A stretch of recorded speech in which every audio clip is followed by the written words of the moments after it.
Great.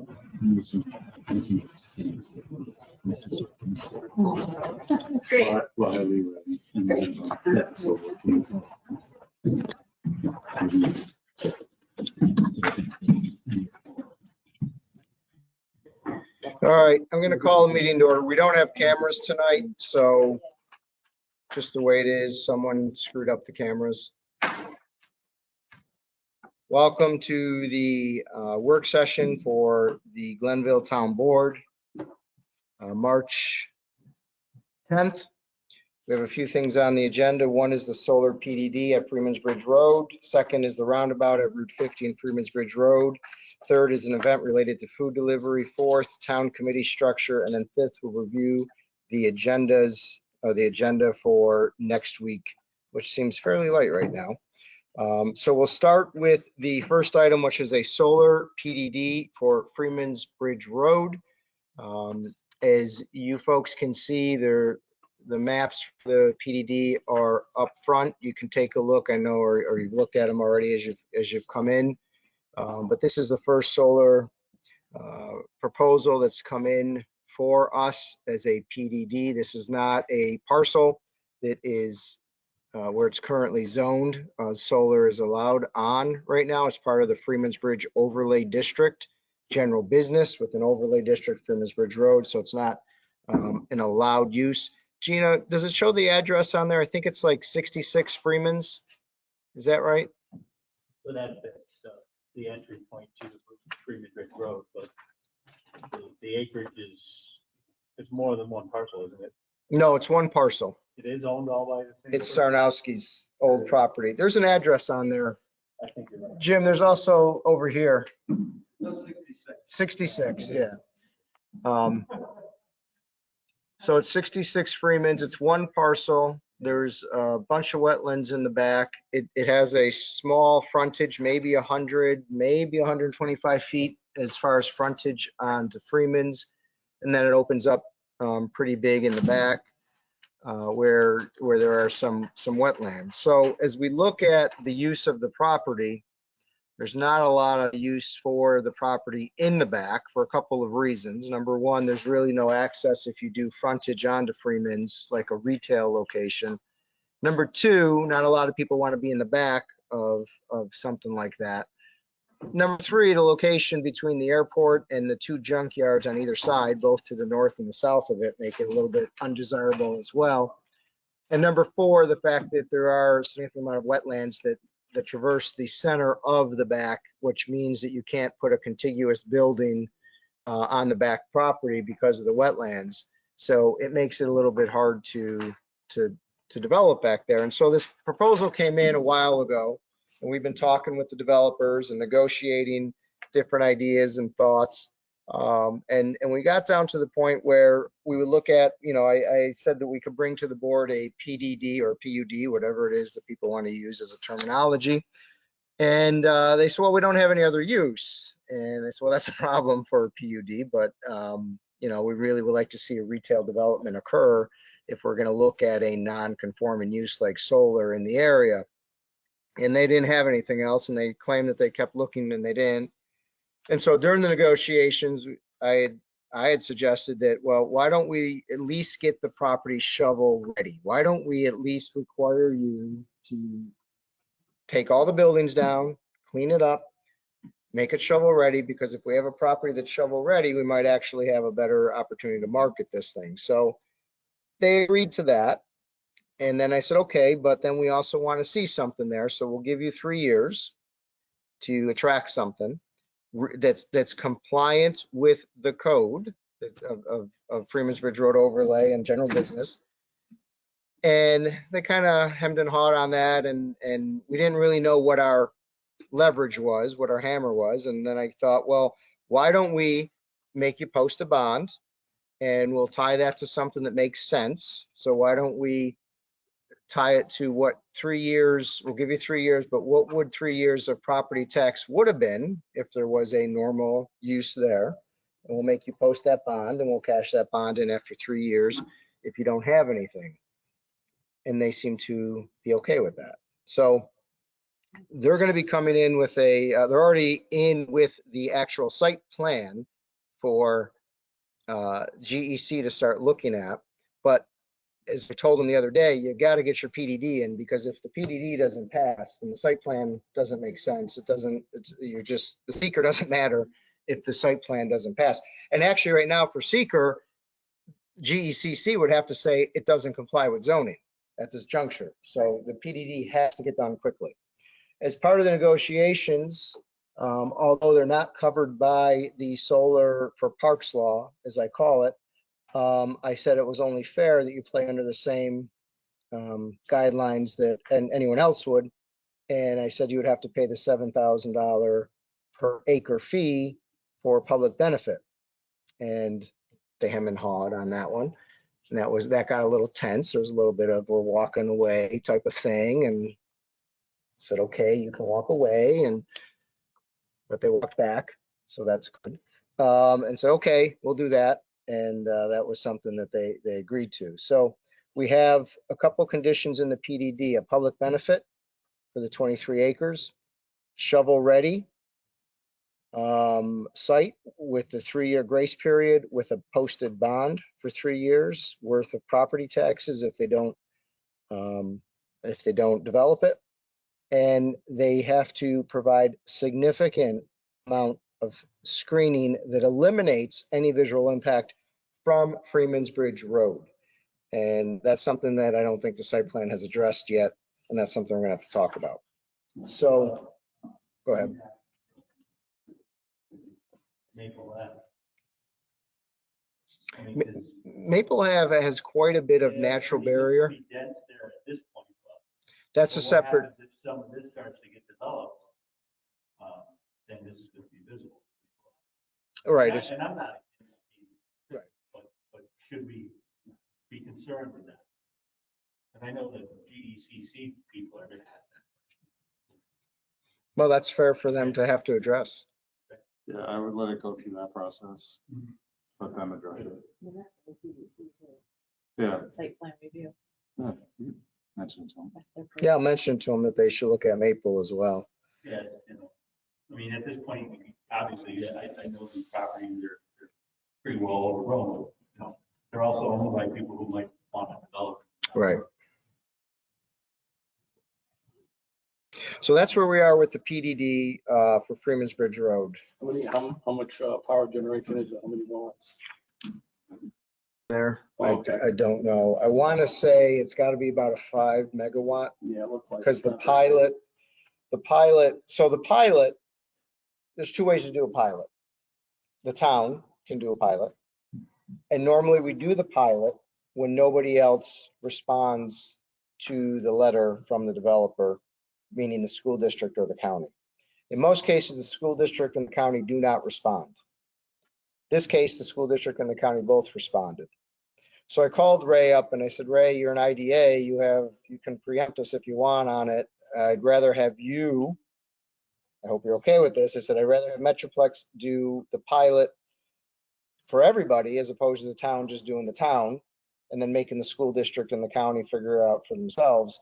Because I don't think that's good for the developer to have to deal with 3 different entities. And I just think Ray, this is Ray's thing anyway. I mean, he knows what he's doing. I trust him. So Metroplex is going to just deal with the pilot. I think it makes sense. Our money in that pilot, we're 10 cents on whatever's. So if they let's just say, you know, whatever it is, we're only getting 10 cents of the dollar. The lion's share goes to the county and the school district anyway. So I'm not particularly concerned as to what he's going to cut as a deal, because I think we're going to get such a small deal of it, part of it.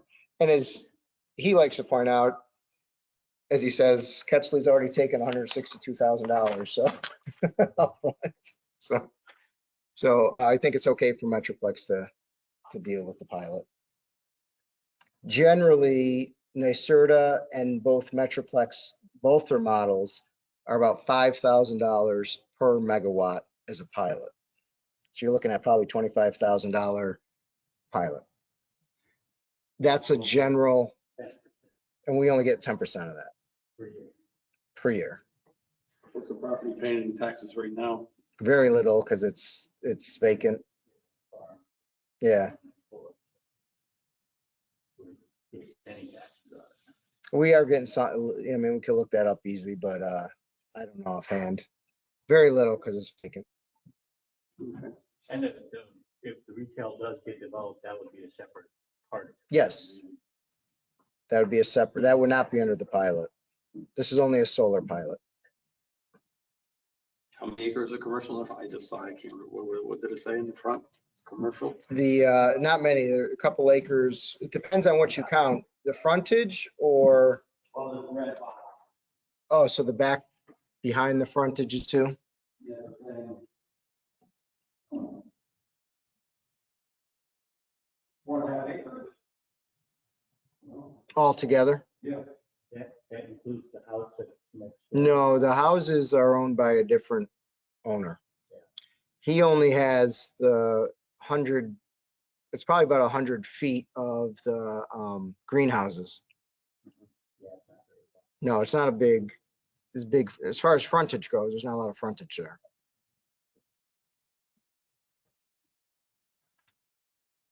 Yeah, I mean, that's all. Producing revenue. I think you can hide it easy back there. Again, I think you have some issues with your neighbors. If you can see on the map what's next to you on either side. I mean, it's hard to really get like a housing development in there or anything else, even if you tried to, you know, do a condo project, that might be a little.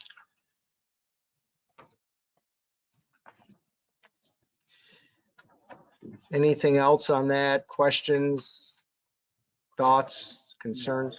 Pretty cool. And we'll also be getting a recommendation from the planning commission, right? Well, for the PDD? Yeah. Yeah, so that's why they've got to get this in soon because that PDD's got to go through planning as a recommendation, then back to us. So, you know, developers always are, when can I get in the ground? Well, really, it depends on when you get your stuff in. And so far, they haven't gotten the PDD in, and that's step one. I was a little surprised that we got site plan before PDD. Well, they were told the process pretty clearly. So again, we talked to them today and said, you got to get moving on this. And they said they would. So which one? The solar company? Yeah. US Light Energy. Yeah, they got one up before us in the town of Merle. I do the planning work up there.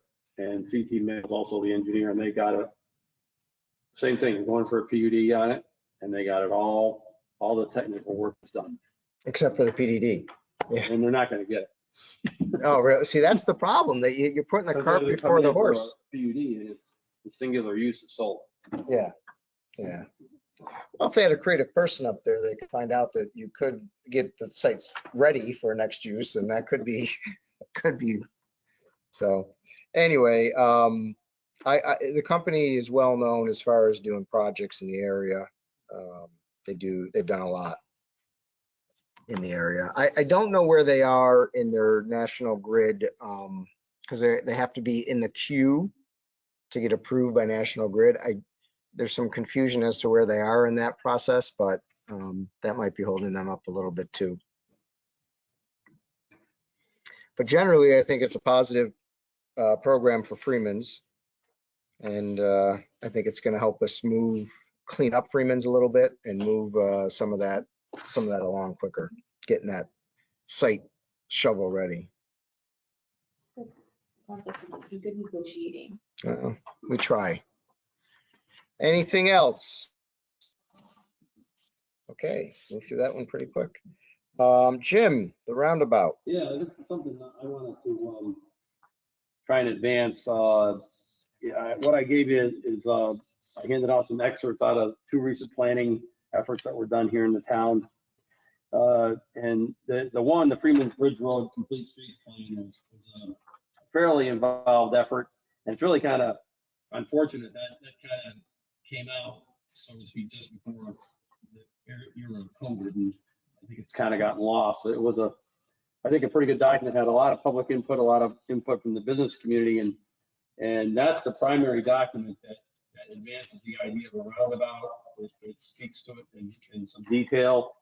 And on one of the pages there I provided for you, they have a rendering of how the roundabout could drop into the specific location at Freeman's Bridge and Route 50. And the way this works is, which one is it in?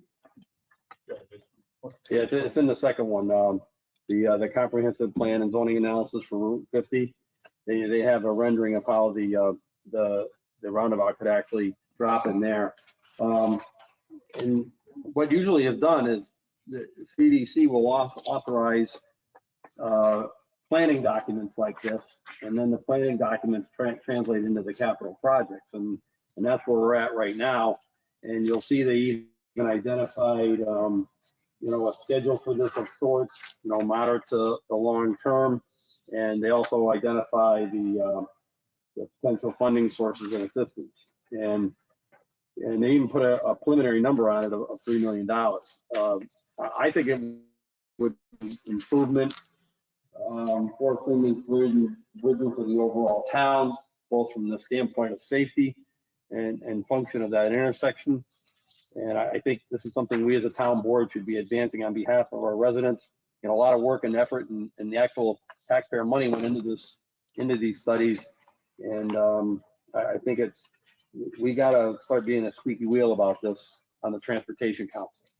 I used to be a representative on one of those councils, and my experiences, I can tell you, if you don't ask for improvements in your community, they're going to be very slow to come.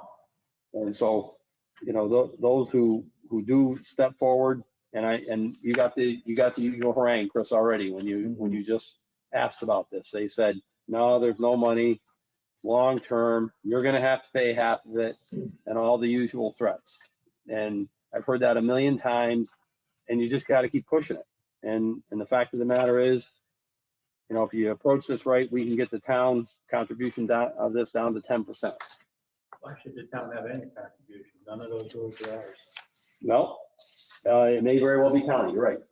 None of those roads belong to the town of Glenville. State. State. Warden. Yeah. So, that I think, the more we push this, the sooner it's going to come about, because that intersection right now is just dysfunctional, and it doesn't. And at the same time, I think as a practical matter, public utility or infrastructure like this can be a real impetus behind private side stepping up and taking notice and making improvements in the corridor that we've all talked about. So I would like to put forth a resolution endorsing this and urging the MPO, the Capital District Transportation Committee, to give this their priority attention. And we just got to keep hammering it. So that was my suggestion. I think this is an important piece of infrastructure in this town on one of two of our primary corridors. Well, I don't disagree. I mean, I was part of this committee. I know the work we put into it. I don't disagree. We can continue. We have been hammering it, but we can continue to hammer it. And I'll talk to Melissa about that as we go forward. But I don't have a problem, endorsing the asking for, support from either. Moving it along on the tip. Yeah. Earl, I think if there is a consensus here to move forward with the resolution, the resolution should speak to, moving this, up on the tip and at the earliest possible time, having this, go under construction. Before we do a resolution, though, we need to I want to look at our priorities as they stand now and what's on the tip already. I don't want to step over another project. You have to remember, we're getting a lot of money on trails right now and things like that. I just don't want to go to the well so many times that they say, okay, well, then if you want to do that, then we're not doing this type of thing. I think we have to just think about that and strategize what our priorities are. Yeah, I don't want to kill one of our own projects, but yeah, at the same time, you know, I know what the harangue is when you ask for something out of that committee, and it's always the same old excuse. But that's been our approach. I mean, we go to them, you know, DOT and even DEC. I had a meeting with DEC today on the same thing. I go to them with 4 or 5 projects and I talk to them about those projects, and then there's going to be a consensus that comes out of that. I don't want to say, oh no, don't do this one. I want to do this one now after we've already said we're doing this one type of thing. So I think we have to look at it comprehensively as to what DOT is already doing in our town, what's coming, because there are some things coming that we'll be hearing about shortly. And I just think we have to make sure we're not stepping over ourselves to, and that's my only point. I mean, they're aware of it. We brought it up to them. You know, I think the style might be different, but we continually bring things up to them and talk to them about the importance. But when it gets down to it, what's the most important thing? That's what we have to identify. No, I understand, but in the pecking order, that all considered, you know, I just don't want this to be lost in a document that goes on the shelf and, Right. you know, another 20 years, you know, until this improvement gets installed, so. Right. No, I agree with you. I think Councilman Galuski can probably attest to their response was, it's not even on our radar. So when I hear that, I get what you're saying, Jim, but I feel as though, okay, that means there needs to be more discussion around it. It's a longer process type of thing. I'm not saying we can't convince them, but I think it's going to take a longer process to convince them that that's something they should be looking at. See, and the problem is it's such a disjointed agency and it's so large. The people on that call may not even be aware that their money went into funding this study, Probably not, you know, so. possibly not, right? I agree with you. But no, I definitely, it's on our list still. And we'll continue to, but before we do a resolution, I just want to talk to Melissa about where we are with some of our other projects and how this fits into I'm that. fine with that, but I just want to keep that towards the front of our burner. Absolutely. Anything else on the roundabout? Okay, event-related food delivery. Mike. So it's scheduled for March 24th. After our last meeting, I had a conversation with Chief Janik. He felt like we might be better off trying to do it at the middle school in their parking lot. I've been in contact with the school district and haven't got a confirmation from them whether that will work for them or not yet. So, and I want to give them until Friday before I change it. If it doesn't work there, we still have either Malik Park or Collins Park available to set this thing up. The biggest thing is with these events is you need to have enough room for traffic off the main road between you know, where you actually set up to distribute the food and where the main road is, because you do end up with 300, 400, 500 cars. You don't want to cause a traffic jam or cause issues with traffic. So Melwick Park, probably, I spoke to Vicky and Tom and the Park Planning Commission Chairman. Melwick Park probably would not be ideal in March because of the wetness and it's a mud pit right now. yeah, I was on there today. It is pretty bad. And it's going to stay wet. I had mine over the summer there and it works well for a loop, but it's very hard to do things early spring there because it's so wet and it doesn't drain easy. So they cautioned against, and that's really my pet peeve. Now my pet peeve is our park roads need to be paved because we should not be dealing with mud pits in our parks where cars are supposed to be driving. That said, we didn't have the money to do it and we got to work on that. But Melwick does end up being a mud pit down there. So all the soccer, anyone who does come in usually comes in that one way and parks on the paved area and nobody goes on the mud area till sometimes it's like late May, early June before it depends how wet the spring is. So I wouldn't count on that one for as early as March. So if I don't hear back from the schools, then we'll plan on Collins Park. We really need to go ahead and do this. Again, the data that we got from our last one showed that having it in the evening in the town did bring out a lot more of our own residents. The data showed that almost a little over a third of the people that came were 12302 zip code. And that's the only data we collect. We collect, you know, the zip code and how many families and how many people in each family, just so that we know how much food to give them. So that's it's, you know, it's going to happen. It's just a matter of being sure where we're doing it and moving forward with that part of it. One thing I'll add, one more thing to that is, as you know, I've been delivering for Bethesda House, which is a part of the coalition that the food pantries put together. And Regional Food Bank has put together with their hotline number, and we're increasingly coming to Scotia more and more. The village, the last 2 days, I delivered Valai Road in the town and farther out on Sacandaga Road. So we are seeing people find out about what we're doing and taking advantage of it in the town of Glenville. I have a couple questions. What organization is providing all the food? The food comes from Schenectady. It comes from the Regional Food Bank and paid for by the Schenectady Foundation.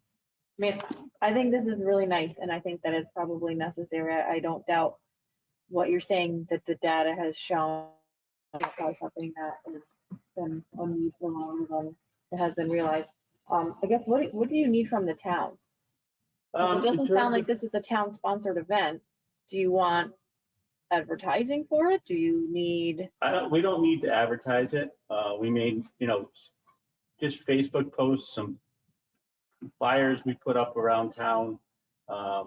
People find out about them very easily. That's not an issue. We'll need maybe 10. You're or having 15. it in Collins Park, that's in the village, so I'm not even sure that, if you needed police presence for traffic or whatever, that Glenville would provide that unless they were requested. Yeah, it would be helpful if we had a car from each jurisdiction, the Glenville and the village, and I'm sure they could work together on that. We'll need some help with maybe some lighting, because it is an evening event, so maybe Tommy could help out with a light stand or two. But that's a park, that's the village's park. We understand that. They work together on other things. I'm sure they can work together on this. I don't think that's going to be a problem. And maybe just some people, volunteers from the town itself, the town employees, to come out and help put food in bags and put bags in cars. It's not a heavy lift. We will have a lot of people that are waiting. Just be careful with that with town employees. They got to do it on their own. Yeah, it would have to be volunteers.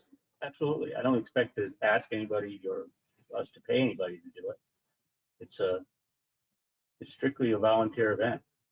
I think the event that the last one that Mike and I attended was I don't know that it was formally sponsored by the village, but it was openly embraced by the village. It was organized by Justin Cook, one of the trustees. The mayor was present.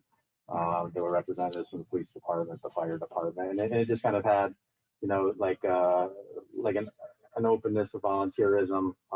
The police department or the Department of Public Works helped with the lighting and that sort of thing. So I think essentially what they're looking for is for, town involvement, just kind of like a full embrace from the town that this is, our residents are in need. And, we're here to help. Well, I think the Councilwoman Worzbowski's point is, it's really, you're right, the village didn't sponsor. It wasn't a village event. And although they may have provided some support. Same thing here. It's really not a town board issue or discussion point. What we can do is if you need help, put the request in, we'll do what we can to help a community event like we do any other community event. When we did it with Rotary over the summer, we just put in for requests. I don't think the town actually was part of that at all. It was just a Rotary event, but it was during the day. We didn't need lighting or anything like that.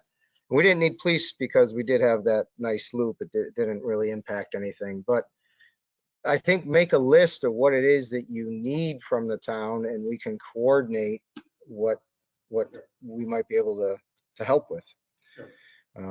Even, lighting, whatever it is, we'll figure something out. But, I don't know if it really requires any town discussion at this point. It's not a town sponsored event. And even town sponsored events don't go to the town board. So I think, let us know what you need and we'll help out to what extent we can. Anything else on that issue? What time is it, Mike? It will be, so volunteers should be in the park or the school district or school by 4:30. We start packing the bags and the boxes right away, and then people start lining up probably 4:30, 5 o'clock, and we'll start putting food in cars by 6 o'clock. And that's another thing, we might not even need the lighting because, after this week, Yeah, the the daylight spring saving event. time happens and it might be less of an issue. And maybe just to offer this, I think I talked about it at one of the meetings, but it was, I did the last one, and as far as like stuff that I've been a part of, and I shared these sentiments with people that I work with, social workers, and I know you guys have also been involved with the senior program and other programs where there's folks out in our community that, look like affected by, the need for food and food scarcity. And Yeah. it had a really. Thank you. Like I say, let us know. We can coordinate through my office or through Linda. That's always easiest. Very often, just let us know and we'll see what we can do to support it. Next item is the town committee structure. This is the potential for youth on committees. So I think that's you too, Mike. Mhm. So I don't know if I sent out a resolution to everybody a while back. I don't know if you look at it, or if you have some ideas about how you would like to see it different. What I'd like to do at this point probably is to come to some kind of an agreement on, what do you think about it? And, is it something that we can pursue? I think it's something we should pursue. I think we need to encourage, just like the chief was saying the other day about, encouraging youth to be involved in functions so that they can have an idea what the police do and maybe they want to pursue that career. This can help in that same regard. And I think we have a structure in place already to find kids who might be interested with Kurt Seaman and the PIG teacher over at Scotia High. And I should know his name, but it's not coming to me. But we have those relationships already with kids who were coming to our regular meetings, and this is something that may be a little bit, it's a little bit bigger than that in terms of, but it gives a kid or a student an opportunity to see how government works at the committee level. So I think it can be very valuable. I don't think anyone disagrees. I think, my only point would be that in practice, how do, in theory, it sounds good. I don't like how the resolution's written. I did have opportunity, obviously, to read through it because it doesn't conform with our standard operating procedure. And I think you probably know by now, I'm a big proponent of standard operating procedures because they work. And once they're in place, it's much easier. So a couple things I would just caution. Number one, I don't want to see it as a mandate as a resolution, because I think we can get ourselves into a situation. And trust me, after 12 years of recruiting for committees each and every year, it's a very difficult task. And I don't want to get in a situation where a committee isn't fully constituted correctly under resolution as a mandate. I think that I would support a resolution, although you and I had a conversation and I told you that it doesn't rise to the level of a mandate or a resolution in my opinion, and Earl can weigh in on that. I'd be willing to support a resolution, but I think the resolution has to speak more in terms of encouraging. The word you used, I actually was glad to hear, because that's what I wrote down, was encouraging that these committees seek or somehow try to attract student attention to serve on these committees. But if we fail in that and say, we really don't know how many people may or may not be interested. One of the problems is some of our committees meet at 8 o'clock in the morning, some meet at noon, some meet at 7. We don't know if it fits the student's schedule. I don't know if what it is getting someone here in the morning or someone here in the middle of the day. But I just want it to be like, let's say I'm okay. I'm comfortable with acknowledging the spirit and intent of what's behind it, and saying that we ask that this is considered and pursued. But I don't want to get in a situation where all of a sudden our committee is not legally constituted because it's missing a member per resolution because we couldn't get somebody. That's one area I just wanted to address. And the other area was just on how we go about it. The committees, and I know this working with these committees for so long, really putting it on them to recruit and to interview, and that's just a lot. That's something that's administrative, and I just think we have to do that. That's our task. We find these people, we appoint them. I don't like committees appointing their own members as it is. I just think there's a conflict there. I think it undermines the separation of the town board appointing the committees. So I think it still should be our normal course of action as we go out and recruit for committees. We'll recruit through my office, or someone here on the town board knows somebody or talks to somebody and brings a name forward. I feel more comfortable in that than to put it on the actual committee to run the operations of finding their own committee members, even if it is a student, and not just, all their members. But I don't know, Earl, if you had anything you wanted to add to that, but those are my concerns. Mike, I agree with you in terms of identifying those individuals, college-based or high school-based, that are interested in government. And if there's a process, which I believe is already or was in place pre-COVID, to identify students either coming here already through government, for those counselors or those teachers that are in the high school, to identify those students, advise the town on what students want to be involved. Somebody wants to be a planner, maybe have a planning committee or something that, Run. I know, God help them. well, it's something to that effect, maybe not the planning committee, but something where they wouldn't, where they would be, where they could be identified to the town board and to Chris. And I could just see, most of these committees, when we meet, I mean, you guys know, they'll email me separately and they don't know what to do with themselves or how to go about doing the regular business. So it would be tough to tell them that they need to find a student and have the student do it. And generally, we might run into a problem I could see where it's their son, daughter, cousin, whatever, and we don't really, I don't want to address. I think it's a good idea. I think just the way it goes about right now is to have it run through the administrative part of it here in the town.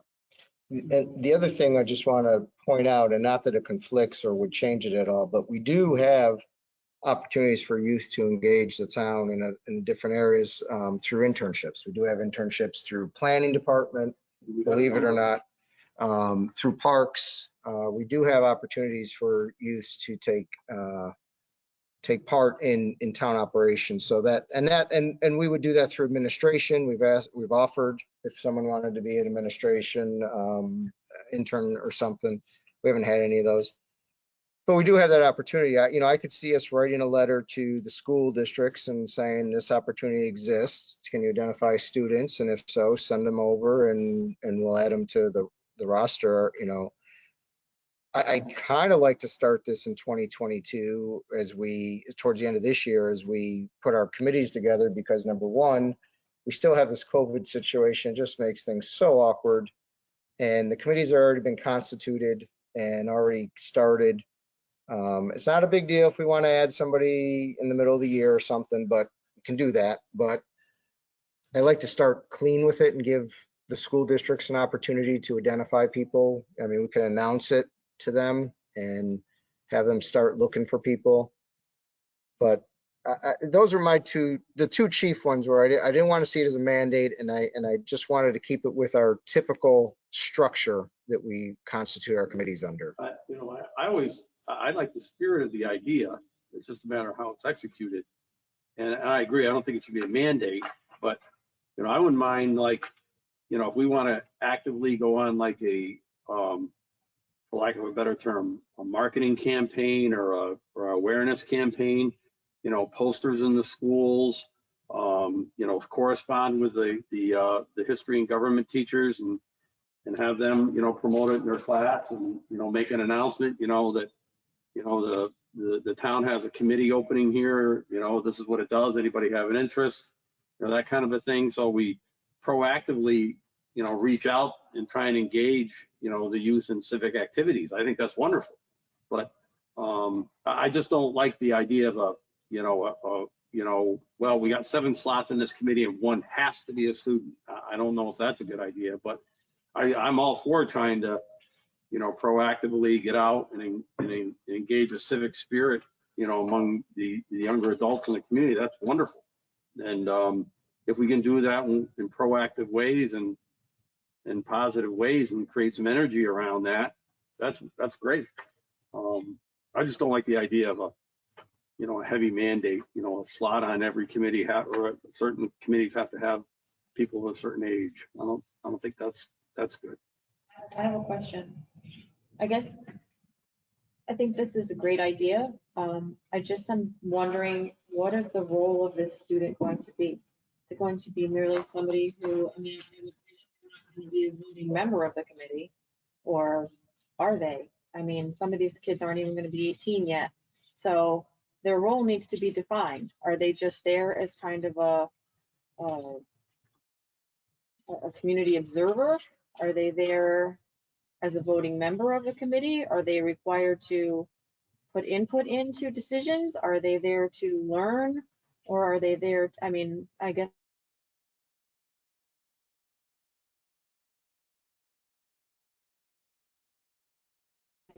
I think that that's a key thing that, when we ask for people to be expected of them, what is their commitment going to be?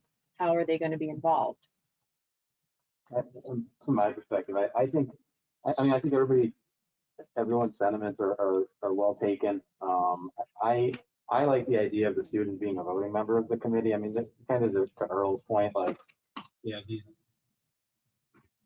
particularly on the advisory committees outside of, like zoning and planning, it's rare that you have like contentious, 3-4 splits on on issues. I mean, it's usually pretty much, go looking at a project, identifying needs, issues, that sort of thing.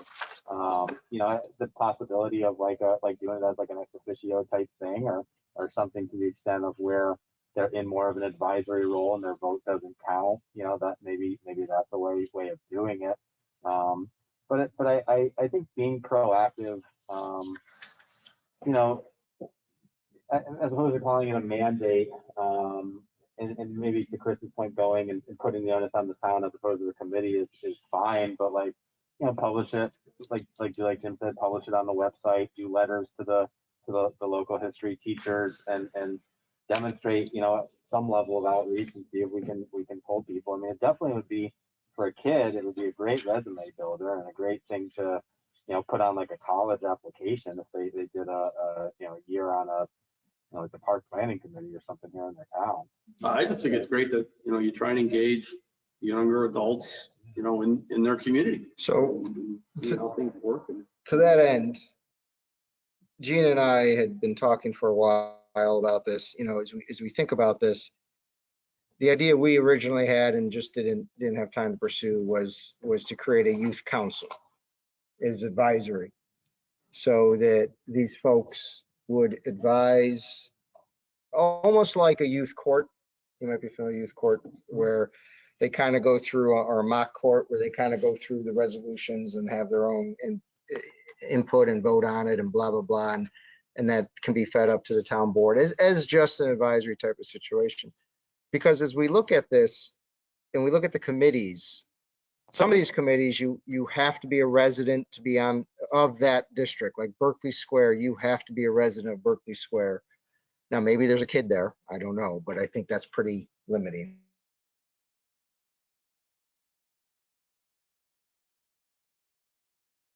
I look at something like traffic safety, that really, you have to be qualified. You kind of have to know what you're doing with traffic safety. You can't just have a kid kind of learning, a student learning on that one.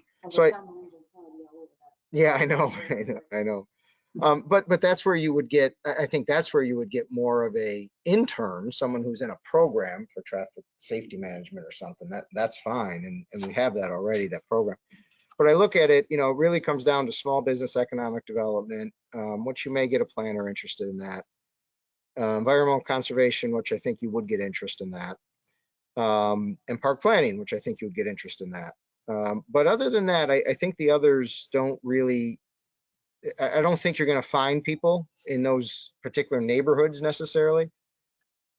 So I don't know if the idea, the spirit is to get, kids involved. Do we create a council, of a youth council, or do we do it this way? Either way, I don't care, but I just think maybe I there's kind of like the idea of the youth council, because that way, they can speak to any issues. If there's a hot button issue in town about a certain project or development, they can provide their perspective or their opinion on it, and that can be a channel and a pathway for that kind of opinion to be expressed.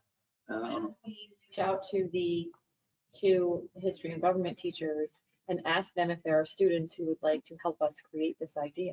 I think that's a good idea. whatever they think. Because we can sit here all night long and say, well, I think this might be fun.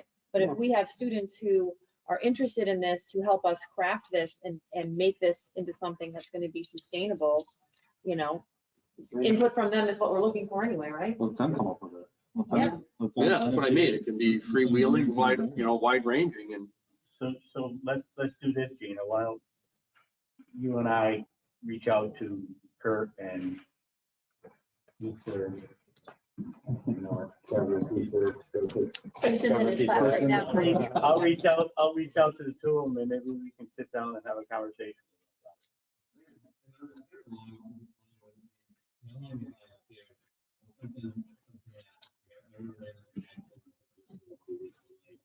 Engaging the local government or history classes with like the issue of the day in town and be like, make the, like, all right, guys, fix the bridge issue. Like that's or whatever town issue that's ongoing, that's hot button, and seeing what kind of proposals people have. It's along the same lines as the kids who write the essay and come up with the essay on history, American history. It's good practical exercise. So I have a meeting with the superintendents, the principals. We have a education summit Friday, and I can bring this up to them as an idea and see what they say. Because you're going to need you're going to need the school boards probably involved, and I'd like to get it. Yeah. So I'll bring it up to them on Friday and just see what kind of response we get.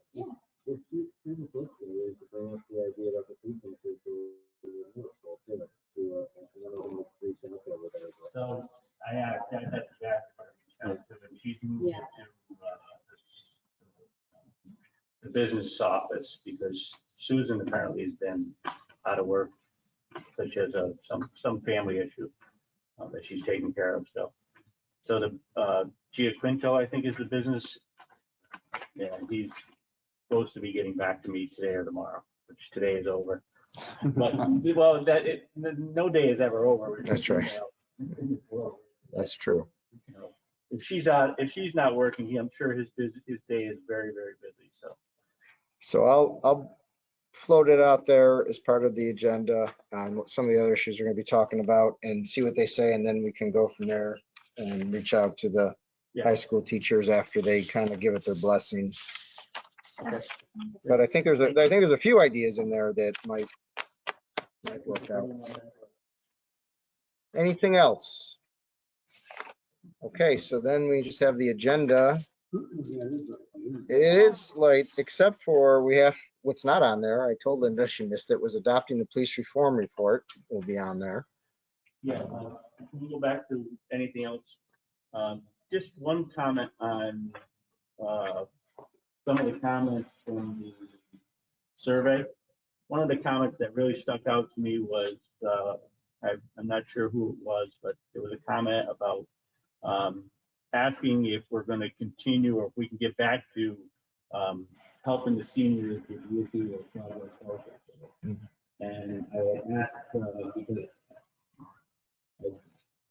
as I go through things, sometimes I forget. I reached out to Chief Janik that night and asked him that question, and he said he would love to, but he's got to get his numbers back to normal. So that's a real priority in my mind is we got to, and I know we just had the retirement, so getting people back in those positions is very important. And of course, it's going to be a problem because it looks like the July Academy is not going to happen. It might happen in August, but it pushes it potentially in August, pushes it back, but it might be later than August. So, that's an issue. We got double whammy there. We got the fact that they're not going to have a July Academy as far as we know it, and that one of the retirements came out of the blue. It wasn't part of the budget, as you know. I mean, you're all part of the budget. It was a double whammy there. So, you can't put, as you can't put people in the academy before the person is actually out the door, because that you can't hire more than what you have ability to hire for. So you couldn't do that because someone could say, "Oh, I decided not to retire," and now what do you do? You're an officer in the academy, and you got someone who decided not to retire. So we're definitely in that issue, but we'll get there is under the circumstances that we have to deal with it. I mean, it just is what it is. I mean, you can't hire a cop like that, unfortunately. They got to be trained. So we'll get there. So back to the agenda. Adopting the police reform report, and really, I don't think there's anything else at this juncture. Hopefully we would have a PDD, but not ready to act on. So if anybody has anything, please try to get it to me by Friday morning, and we'll go from there. Anything else? I'm set. All in favor of adjourning? Aye. Aye. Any opposed? We're adjourned. Thank you, everybody.